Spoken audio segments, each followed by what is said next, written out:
प्रतिकूलता आपको फिर विचलित नहीं कर सकती है। तो संसार में अविचलित होना ही सबसे बड़ी शक्ति है।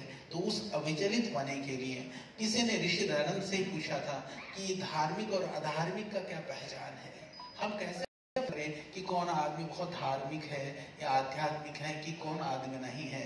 तो ऋषि दयानंद बात कहते हैं कि देखो, धार्मिक होने से विपत्ति से मुक्ति नहीं होती है, जो अधार्मिक होता है वो हमेशा विपत्ति में भी नहीं रहता है। क्योंकि जो कर्मफल की परंपरा है, हम दो तरह से है ना, हम कर्मों को करने में तो स्वतंत्र हैं, पर पीछे के जो किए हुए कर्मों को फल को स्वतंत्र हैं।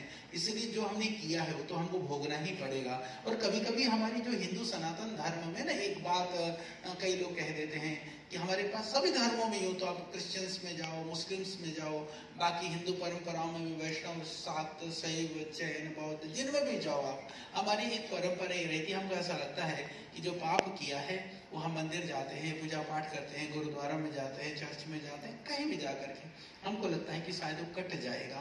मैं थोड़ा सा इसमें क्लियर करके उस बात को कहना चाहता हूँ, देखो किए हुए कर्म का फल कभी कटता नहीं है, ये ध्यान रखना। अवश्य में भोक्तव्यम कृतम कर्म सुखासुभम।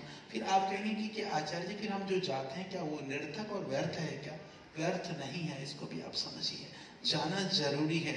जाना जरूरी इसलिए है, एक तो जो पहले किया है उसको यदि गलत के रूप में मिले तो सह करने का सामर्थ्य तो वहीं से मिलेगा, इसलिए जाना जरूरी है। और दूसरा, कभी कभी अच्छा भी बहुत ज्यादा मिलता है तो भी झेलता नहीं, आदमी को हार्ट अटैक हो जाता है, तो वो भी झेल जाए।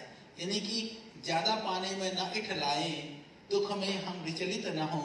इसीलिए आध्यात्म की शरण की तो आवश्यकता है, जिससे कि हमारे कर्म ठीक